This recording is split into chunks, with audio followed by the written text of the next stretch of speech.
Yes, I know. I'm intoxicating. I'm addictive. The Sam Vaknin horror show is immersive. And so to avoid withdrawal symptoms, and for you not to go cold turkey on me, although my mother is Turkish, I release one video a day, which is proof positive that I have empathy and compassion, methinks. Next 3 days are going to be difficult. I'm involved in some projects in Brussels and Zurich, so I'll try to release videos in between meetings and trips and what have you. Now the next video is going to be very interesting, at least to me. I'm going to discuss the similarities between artificial intelligence and the narcissist's inner world, and how you could leverage and use artificial intelligence, or at least the knowledge of artificial intelligence, to defeat the narcissist. That's the next video, regrettably. I didn't have time to make it today, although that was my original plan. So today, you are getting a special treat, a bonus. Two movies that capture perfectly, when they are put together, the world of the malignant narcissist. Now, malignant narcissist is a bit of a passé, a bit of an old, antiquated phrase. I think first coined by Otto Kernberg, no longer used. Today we say psychopathic narcissist. Psychopathic narcissists and psychopathic borderlines are very strange hybrids. These are not comorbidities. These are not patients who have been diagnosed with both narcissistic personality disorder and antisocial personality disorder or psychopathy.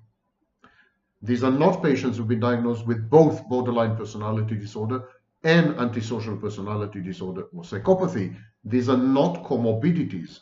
These are hybrids. These are single personality disorders with emphasis or dimensions or overlays. So, for example, the psychopathic narcissist is a narcissist. His main focus and concern is obtaining narcissistic supply.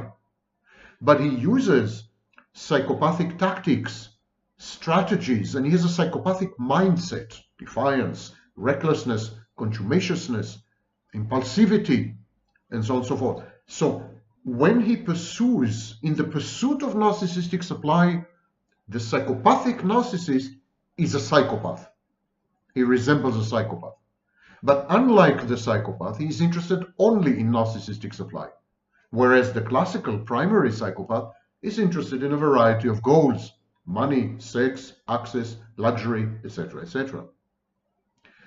So today I'm going to discuss the inner world of this bizarre hybrid.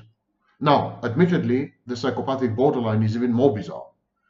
But, you know, one thing at a time, my mother used to say. Maybe she still does. I've got no contact with her 27 years ago.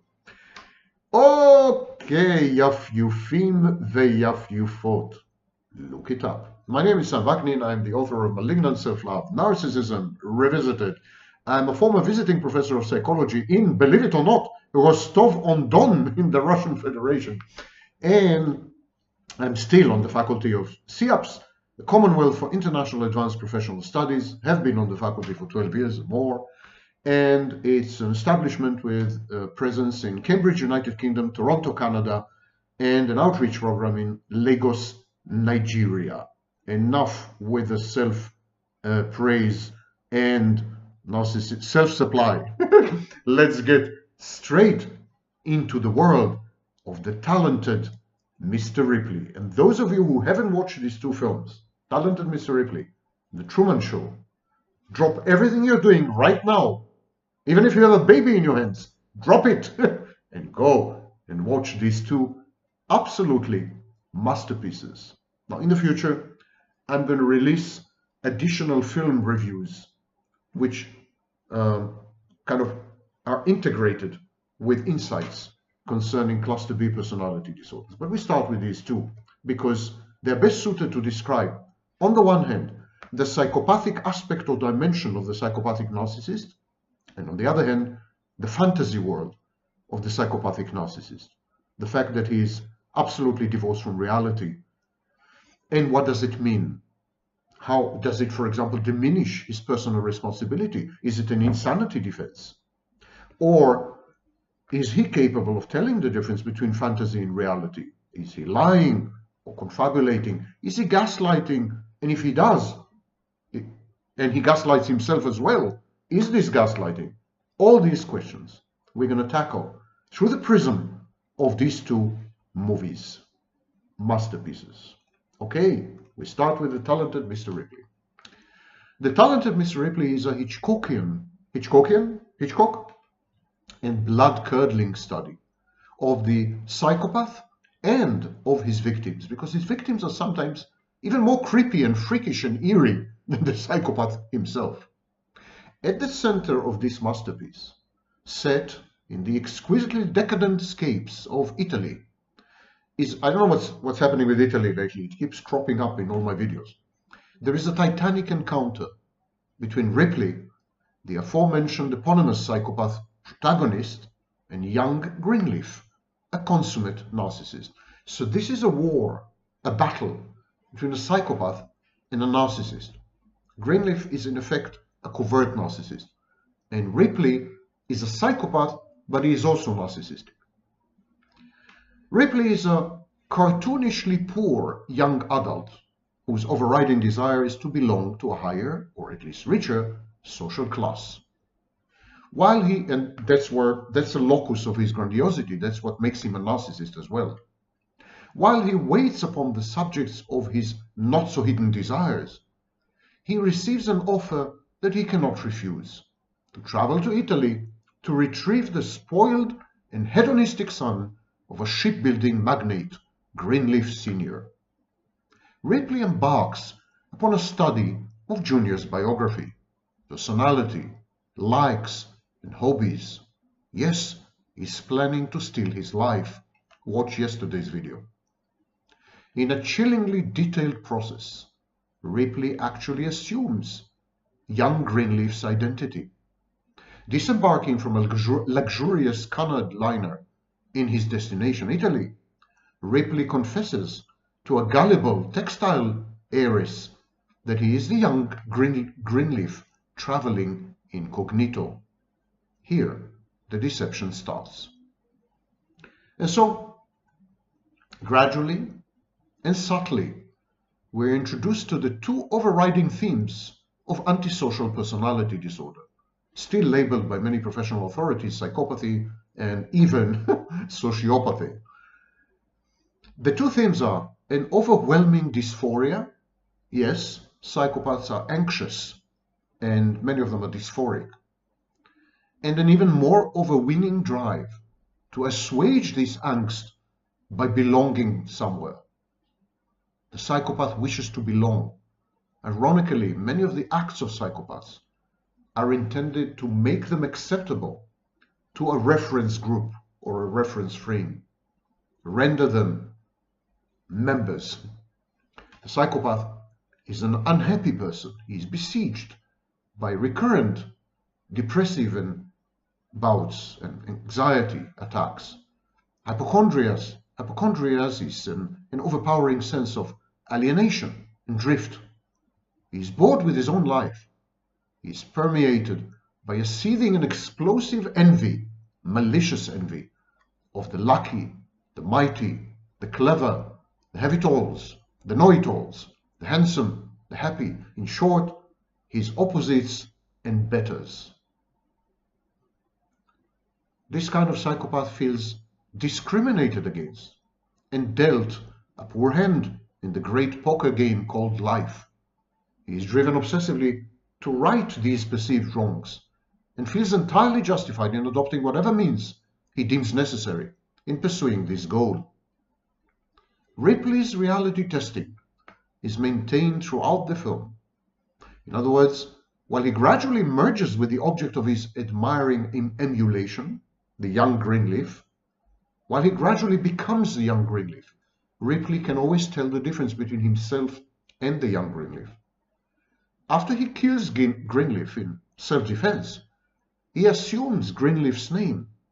He wears his clothes. He cashes his checks. He makes phone calls from his rooms.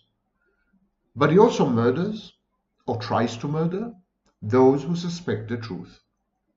These acts of lethal self-preservation prove conclusively that Ripley knows exactly who he is and who he is not, and that he fully realizes that his acts are powerlessly illegal, criminal.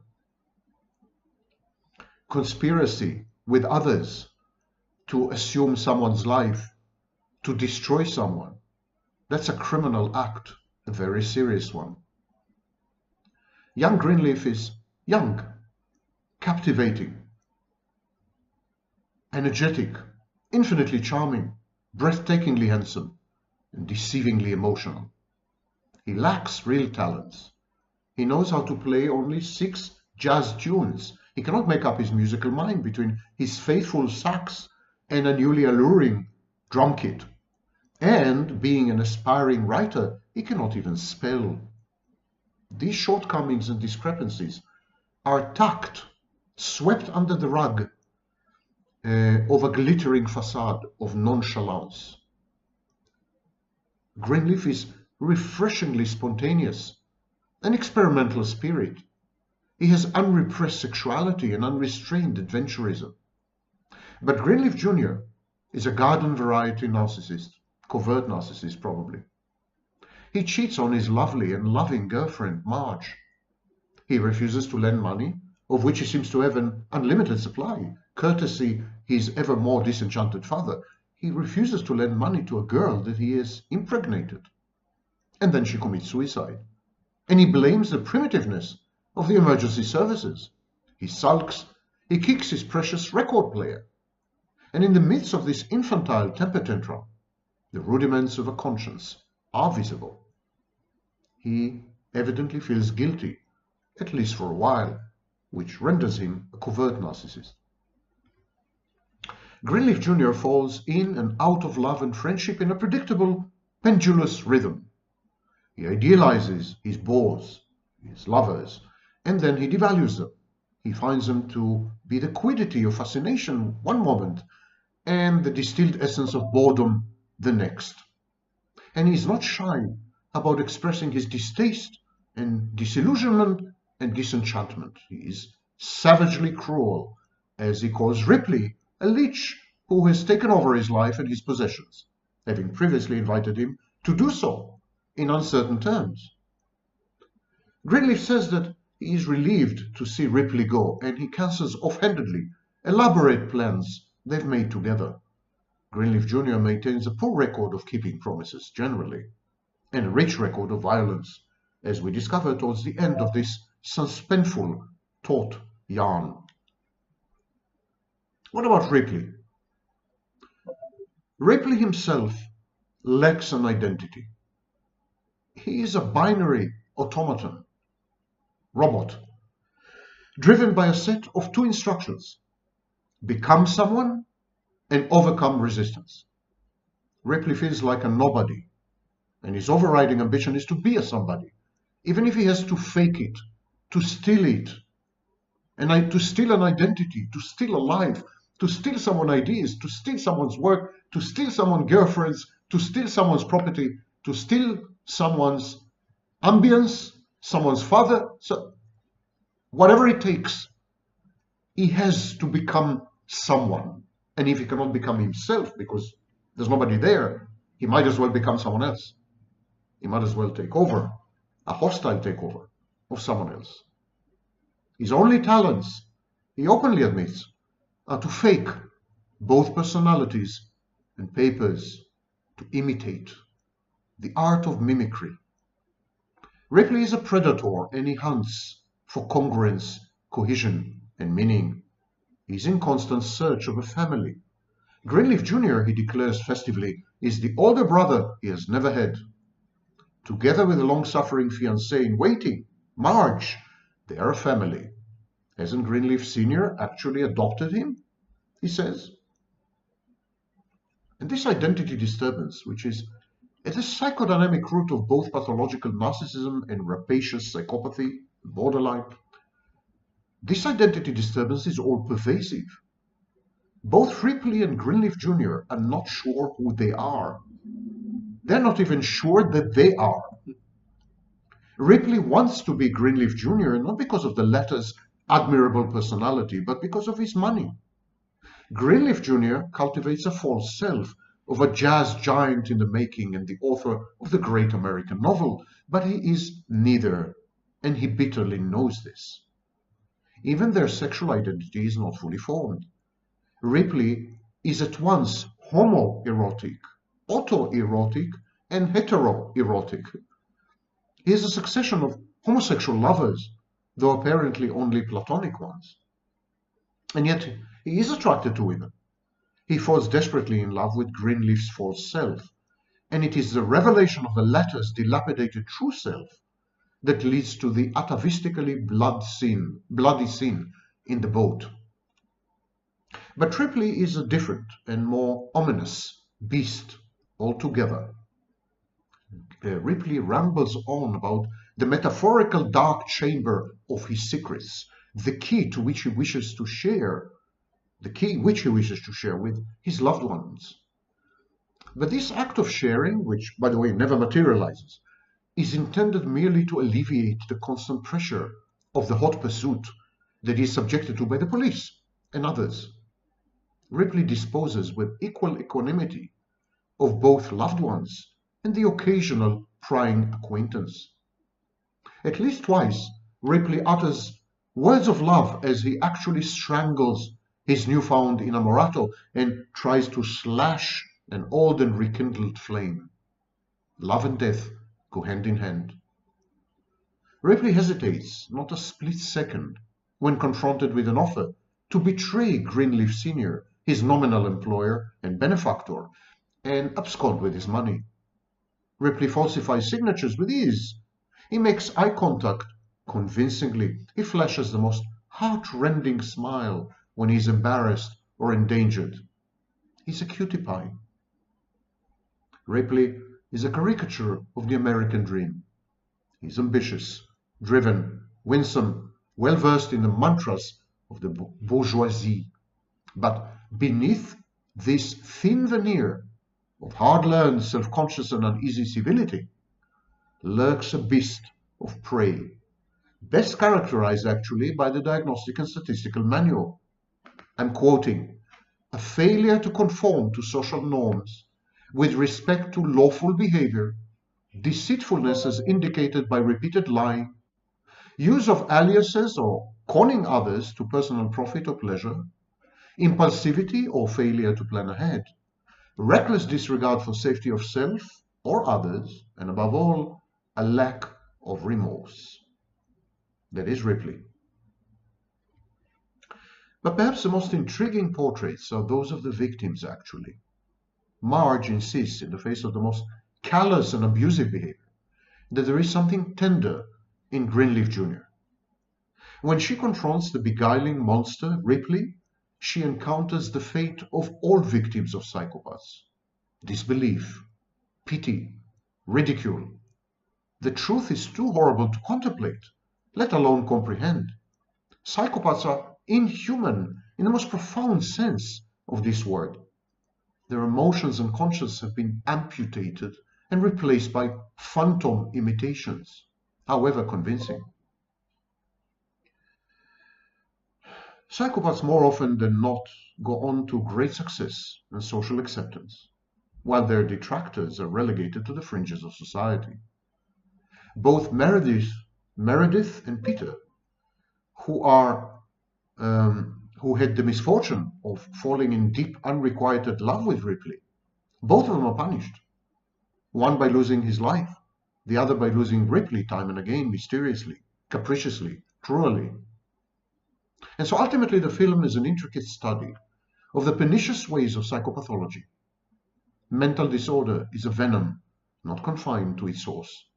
It spreads, it affects the environment in a myriad, surreptitiously subtle forms. Mental illness is a hydra, growing 100 heads where one has been severed. The victims of psychopaths and narcissists and other mentally ill people, these victims writhe, and as abuse is piled upon trauma, These victims turn to stone, the mute witnesses of horrors, the stalactites and stalagmites of pain untold and unrecountable. For their tormentors are often as talented as Mr. Ripley is, and they are as helpless and as clueless as Mr. Ripley's victims are. But both Greenleaf and Ripley inhabit fantastic spaces. They're not really in touch with reality. Had Ripley been in touch with reality, he would have realized that law enforcement is going to catch up with him. Had Greenleaf been in touch with reality, he would have never introduced Ripley into his life. They both inhabit fantastic spaces, spaces that have nothing to do with reality. Their reality testing is totally shot. And to understand why and how, we should watch another masterpiece, The Truman Show. And it's a profoundly disturbing movie. On the surface, it deals with the worn-out issue of intermingling life and media. Examples of such incestuous relationships abound. Donald Trump, Ronald Reagan, the cinematic president, was also a presidential movie star. In another movie, The Philadelphia Experiment, a defrosted Rip Van Winkle exclaims upon seeing Reagan on television 40 years after his forced hibernation started. He says, "I know this guy. He used to play cowboys in the movies." Yes, and then he became president. Reality and entertainment, reality, TV, reality and the media. The borders are blurred. The lines are worn out. It's all one and the same. Candid cameras monitor the lives of webmasters, website owners, almost 24 hours a day. The resulting images are continuously posted on the web and are available to anyone with a computer. The latest 2 decades have witnessed a spate of films all concerned with the confusion between life and the imitations of life. The media, including social media, of course. The ingenious Capitaine Fracassé, Capricorn One, Sliver, Wag the Dog, and many lesser films have all tried to tackle this unfortunate state of things and its moral and practical implications. The blurring of the line between life and its representation in the arts is arguably the main theme of The Truman Show. And in this sense, the narcissist is a con artist, but the emphasis is on the artist. The narcissist creates art, and the art is his con, his scam, his fantasy, his confabulations. These are his art form. And so he cannot tell the difference between creativity and creationism. He cannot tell the difference between conceiving of a world and creating a world and then inhabiting a world. And this is, of course, a prime example of magical thinking. I think, therefore I am, but also I think, therefore everyone is. I think, therefore the universe. Magical thinking. In The Truman Show, Truman, the hero, lives in an artificial world constructed especially for him.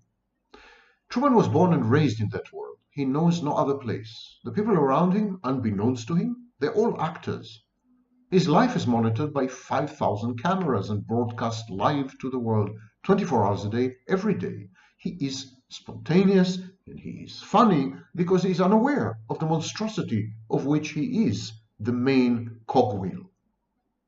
But Peter Weir, the movie's director, Australian director, takes this issue one step further by perpetrating a massive act of immorality on screen. Truman is being lied to, cheated, deprived of his ability to make choices, controlled and manipulated by sinister, half-mad Shylocks. As I said, Truman is unwittingly the only spontaneous, non-scripted actor in the ongoing soaper of his own life. And he doesn't even realize he's an actor. All the other figures in his life, including his parents, his wife, if I remember correctly, they're all actors. Hundreds of millions of viewers and voyeurs plug in to take a peep at him, to intrude upon what Truman innocently and honestly believes to be his privacy. They're shown, Truman and people around him, they're shown, and viewers, they're shown responding to various dramatic or anticlimactic events in Truman's life.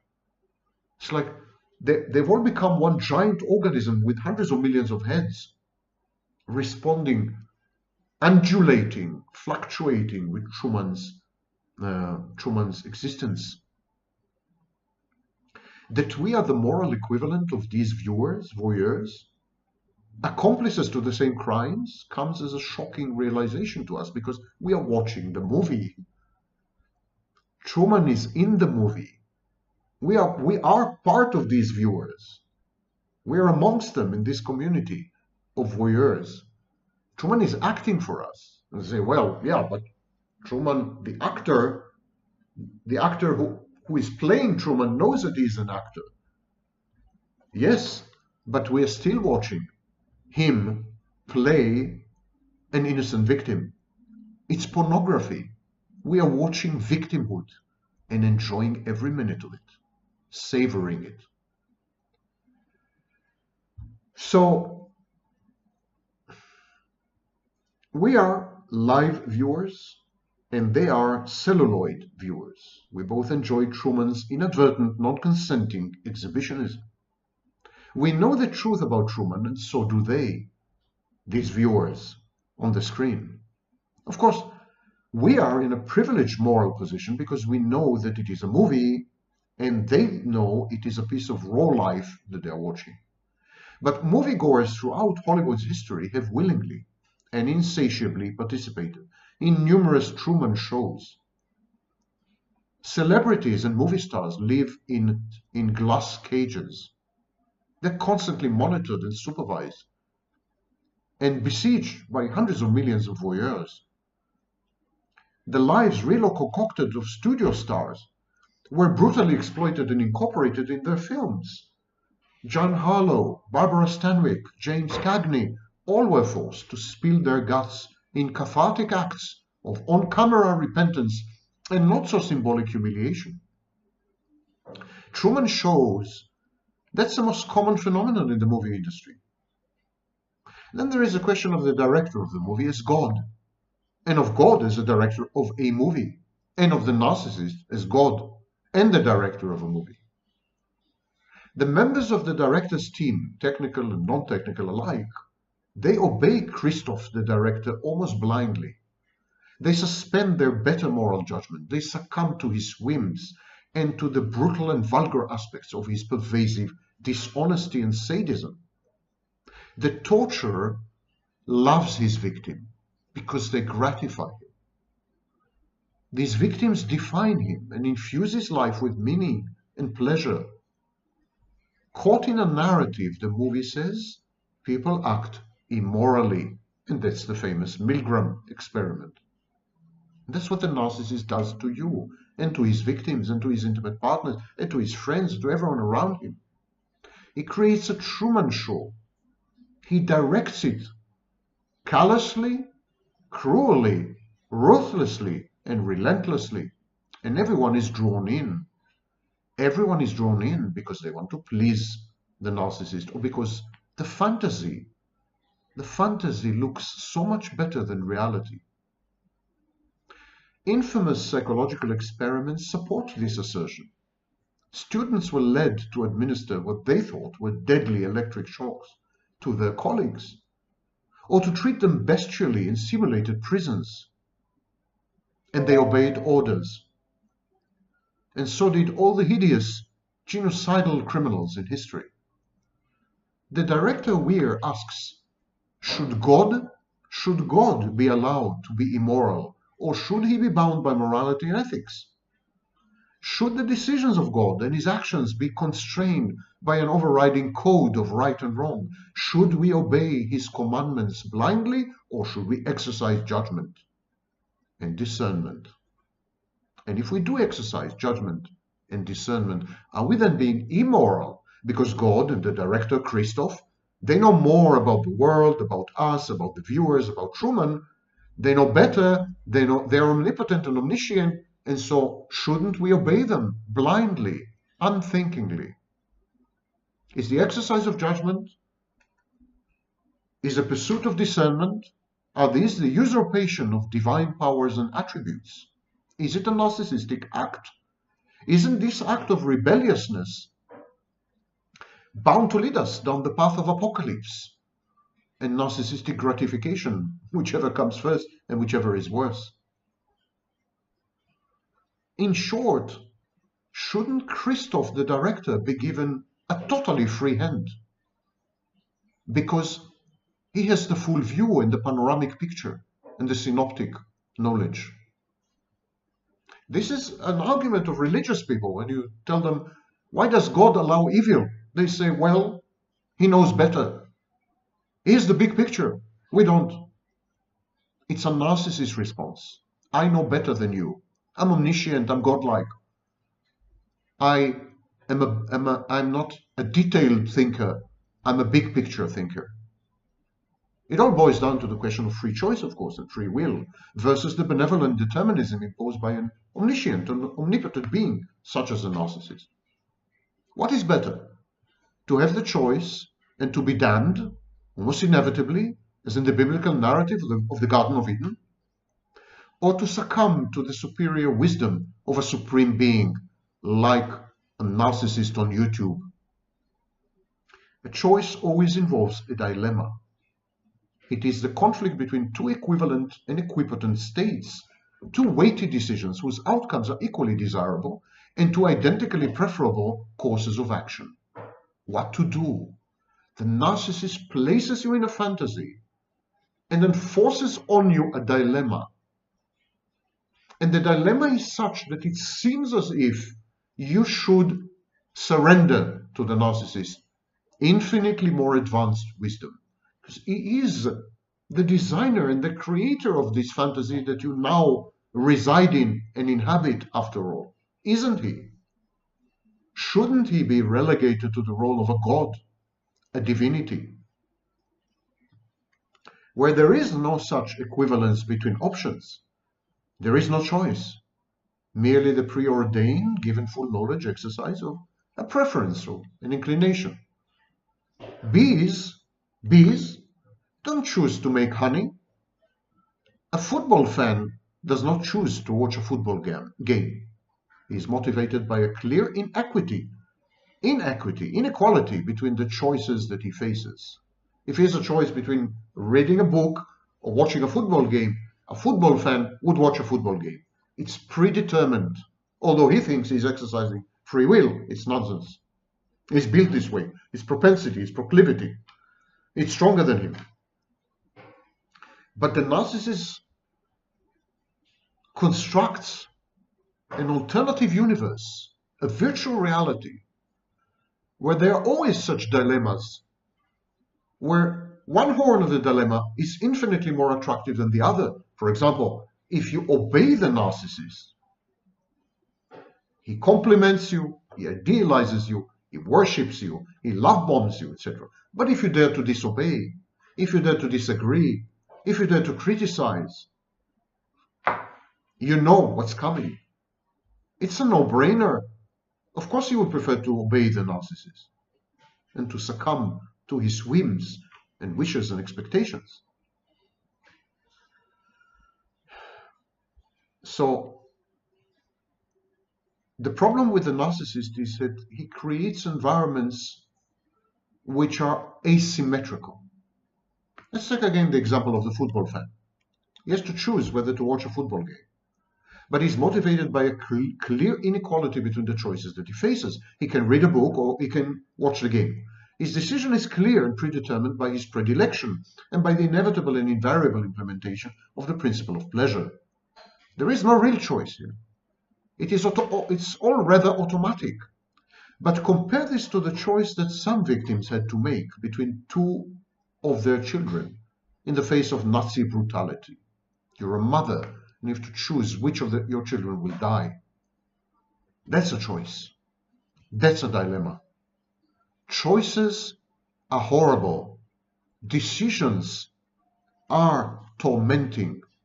We spend our entire lives trying to avoid choices and decisions. Sartre, Kierkegaard, other existentialists called it angst.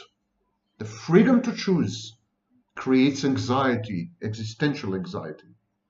And so when the narcissist comes barging into your life and says, you don't have to choose anymore, I will choose for you. All you have to do is pretend that my fantasy is reality. Be there with me. And let me do the thinking. Let me decide for you. Let me make the choices. Let me map out the options. Let me decide what's better. Of course, you will say yes. This is how dictatorships emerge. That's what Hitler told the German people. That is Trump's message to the American people, I'm sorry to say.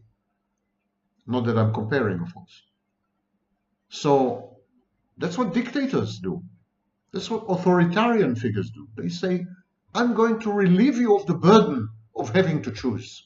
And I'm going to create a fantastic space for you where you will be counterfactually convinced that you are the one making the choices and the decisions because you are being idealized. You're perfect.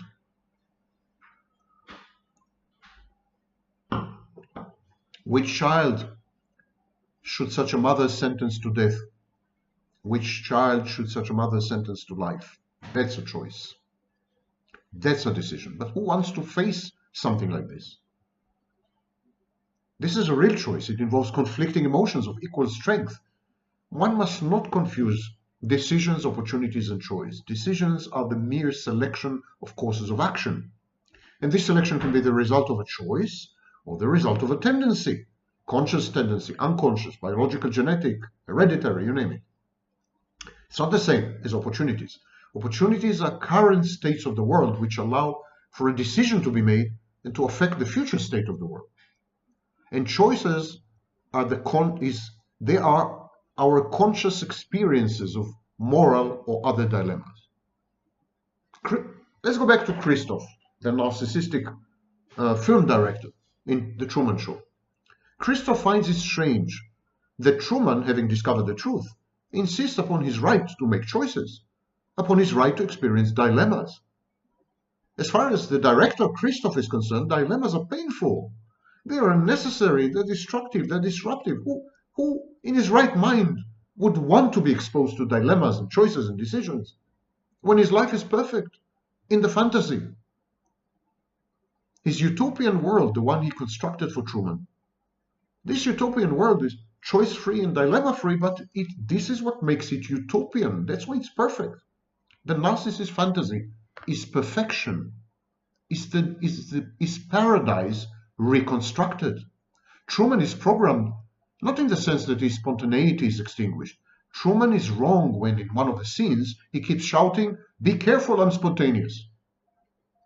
The director and fat cat capitalistic producers want Truman to be spontaneous. They want him to make decisions, but they do not want him to make choices. So they influence his preferences and predilections by providing him with an absolutely totalitarian, micro-controlled, repetitive environment, all fake. Such an environment reduces the set of possible decisions, so there is only one favorable or acceptable decision, one favorable or acceptable outcome at any junction. That's what the narcissist does to you. He reduces your life. He constricts it. He eliminates the richness and variety of reality in favor of the one-dimensionality of his fantasy, which leaves you no choice but to toe the line. Literally, one dimension is a line. Truman does decide whether to walk down a certain path or not to walk down a certain path. But when he does decide to walk, only one path is available to him. His world is constrained and limited, not his actions. Actually, Truman's only choice in the movie leads to an arguably immoral decision. He abandons ship. He walks out on the whole project. He destroys an investment of billions of dollars, people's lives, people's careers. He turns his back on some of the actors who seem to really be fond of him and emotionally attached to him. He doesn't give an F, you know. He ignores the good and the pleasure that the show has brought to the lives of millions of people, his viewers, and arguably to his own life. He selfishly and vengefully goes away, walks away. He knows all this, but by the time he makes a decision, he is fully informed, and yet he does it. He knows that some people may commit suicide. He knows that others will go bankrupt. He knows that many will endure major depressive episodes, do drugs, divorce, I don't know what. He knows he's destroying the lives of millions. But this massive landscape of resulting human devastation does not deter him, does not change his mind. He prefers his narrow personal interest and the protest, the vengeful or vindictive protest. He walks. The only choice he makes is utterly unethical and immoral, selfish, egocentric, in other words, narcissistic. And that's what happens. That's what happens to victims of narcissists. When they're forced to make a choice, they become narcissists. It's the only way out of the fantasy.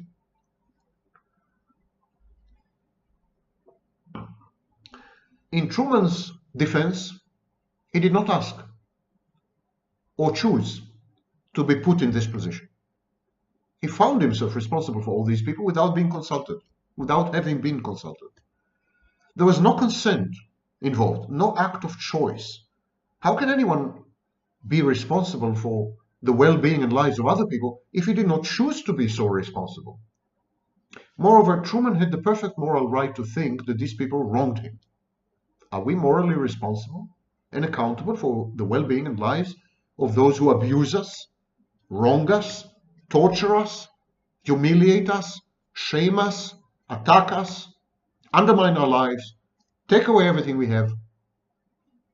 True Christians are, for instance, but is anyone a true Christian in this sense? Should we forgive our abusers? Should we not pursue them to the ends of the earth to restore our sense of justice and ability to trust that somehow the universe is ordered?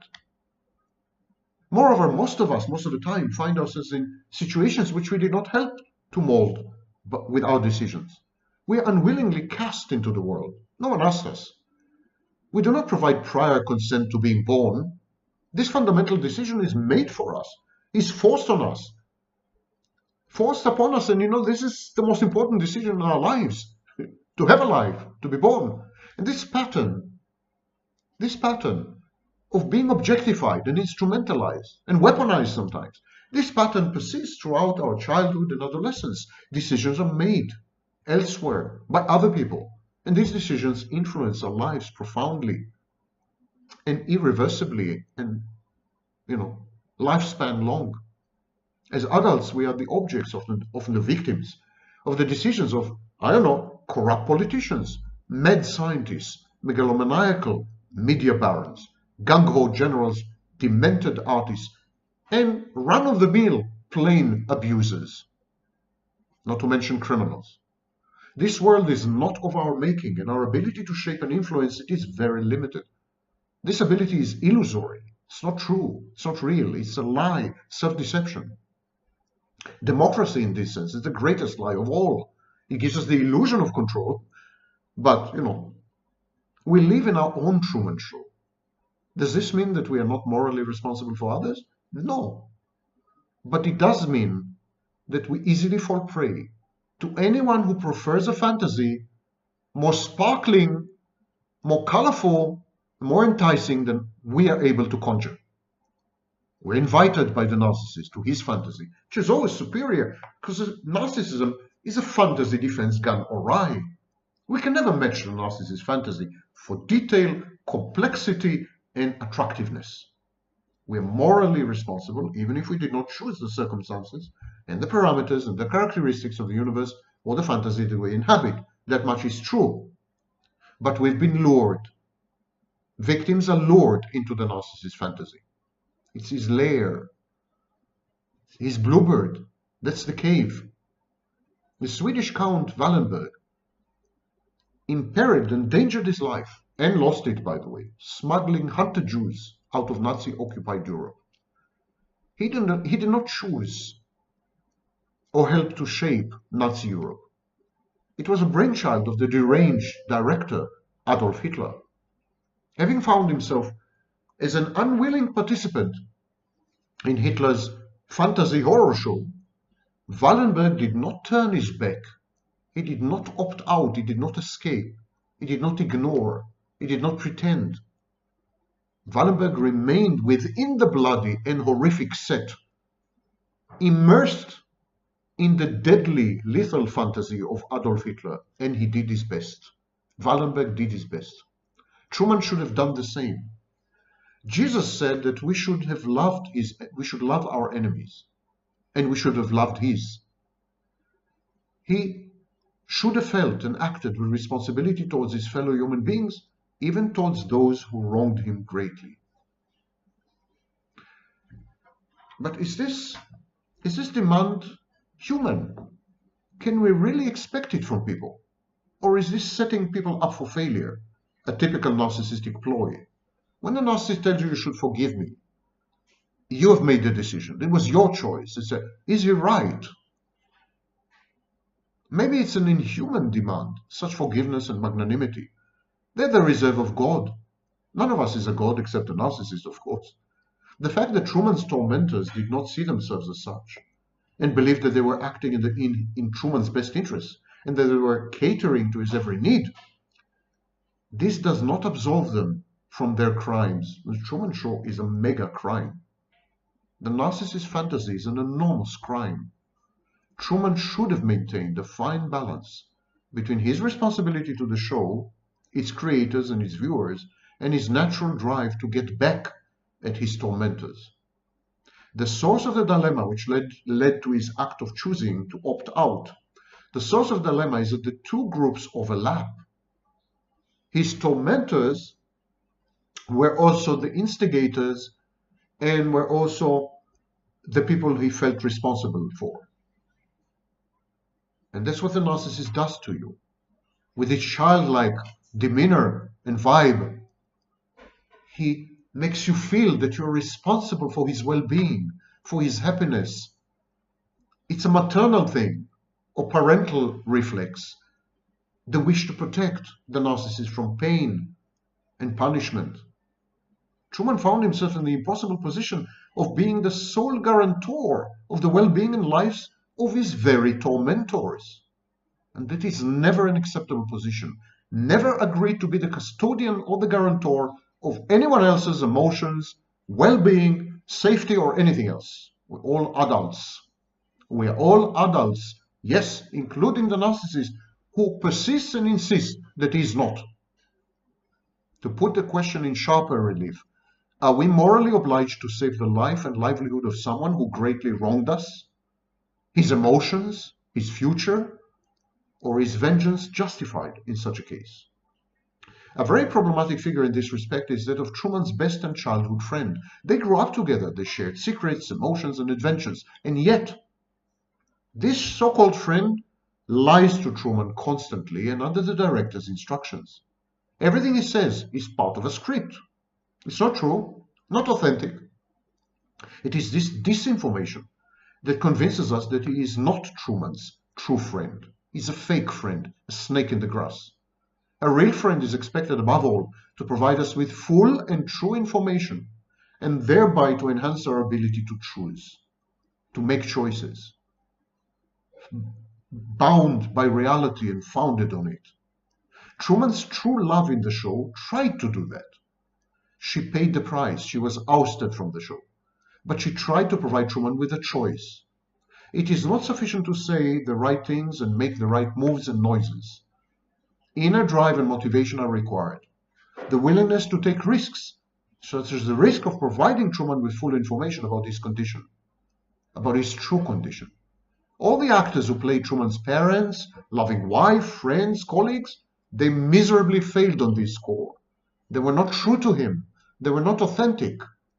They colluded in tormenting him. Isolating people from reality is a form of torture. It debilitates them.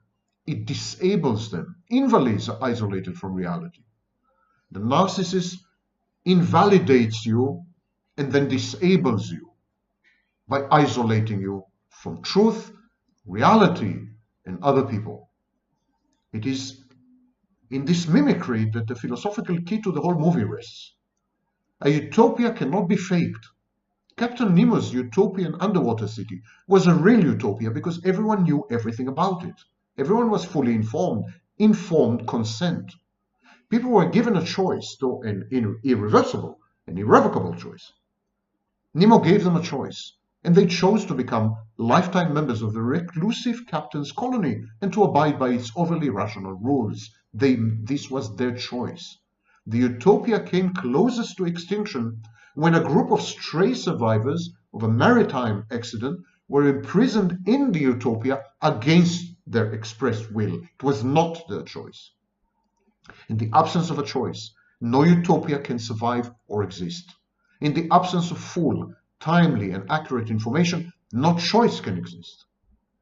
Actually, the availability of choice is so crucial that even when it is prevented by nature itself and not by the designs of more or less sinister or monomaniacal people, even then there is and can be no utopia. In H.G. Wells's book, The Time Machine, the hero wanders off to the third millennium, and he comes across a peaceful utopia. The members of this utopia are immortal. They don't have to work or think in order to survive. Sophisticated machines take care of all their needs. No one forbids them to make choices. There simply is no need to make choices.